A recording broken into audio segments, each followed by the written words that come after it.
कि आदिवासी बेटी ने बोरिंग भाषण दिया। उन्होंने राष्ट्रपति जी को पुअर थिंग कहा, गरीब कहा, और दूसरी तरफ अपने लिए करोड़ों का शीश महल बनवाने वालों को गरीब का ये दर्द कभी भी समझ नहीं आएगा।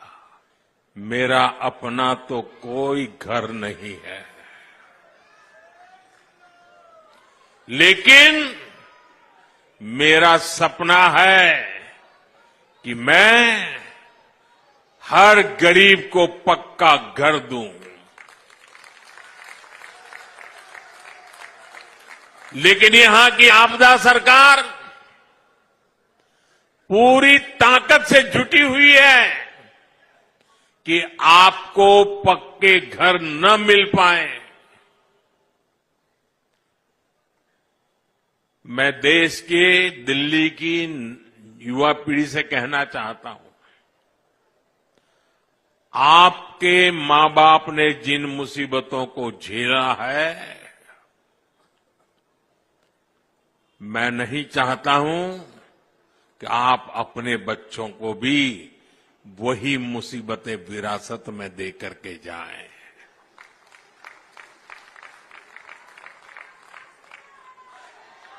और इसलिए दिन रात मेहनत करके हम जो घर बनाते भी हैं, वो घर गरीबों को सौंपने की आखिरी प्रक्रिया जब दिल्ली सरकार को पूरी करनी होती है, लेकिन आपदा वाले आज भी केंद्र सरकार के बनाए हुए हजारों घर दिल्ली के गरीबों को नहीं सौंपते। गरीबों के प्रति कितनी नफरत है। बने बनाए घर बर्बाद हो रहे हैं, और दूसरी तरफ अपने लिए करोड़ों का शीश महल बनवाने वालों को गरीब का ये दर्द कभी भी समझ नहीं आएगा। गरीबों को घर के लिए यहां भाजपा की सरकार बनना जरूरी है। हमारी सरकार में यहां दिल्ली में गरीबों को घर देने का काम डबल रफ्तार से पूरा किया जाएगा।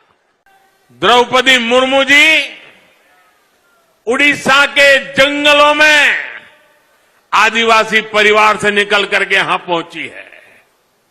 उनकी मातृभाषा हिंदी नहीं है, वो उड़िया भाषा में पली बड़ी है।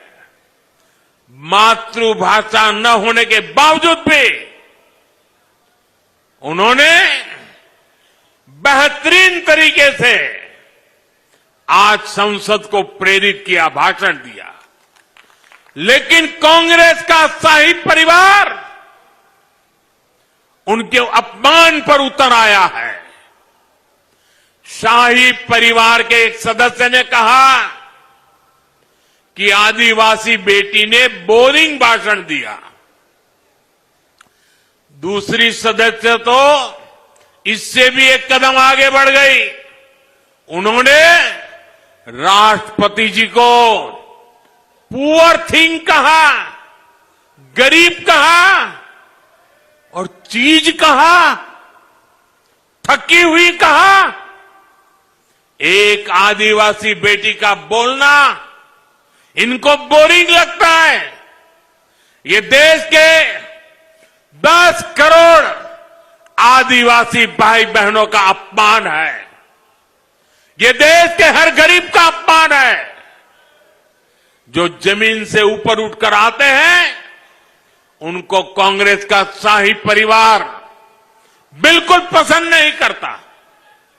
गरीब, दलित, आदिवासी, ओबीसी समाज से जो भी लोग आगे बढ़ते हैं उनको ये कदम कदम पर अपमानित करते हैं। आर्थिक प्रगति, किसानों की समृद्धि, मेट्रो, रोड, एयरपोर्ट, स्टार्टअप, खिलाड़ियों की प्रशंसा, ये आज उनके भाषण में वर्णन हो रहा था। उनको ये भी बोरिंग लगता है। लोगों को गाली देना, विदेशों में भारत को बदनाम करना और अर्बन नक्सलियों की बातें, ये उनको ज्यादा अच्छे लगती है।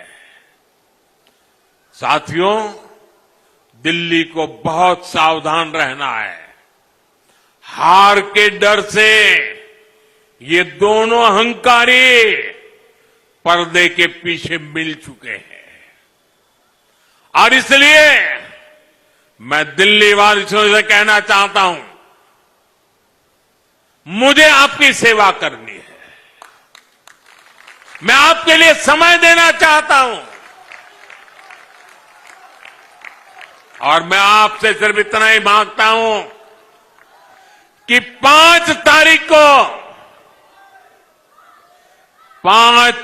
को घर से निकल के भारी संख्या में पोलिंग बूथ पर जा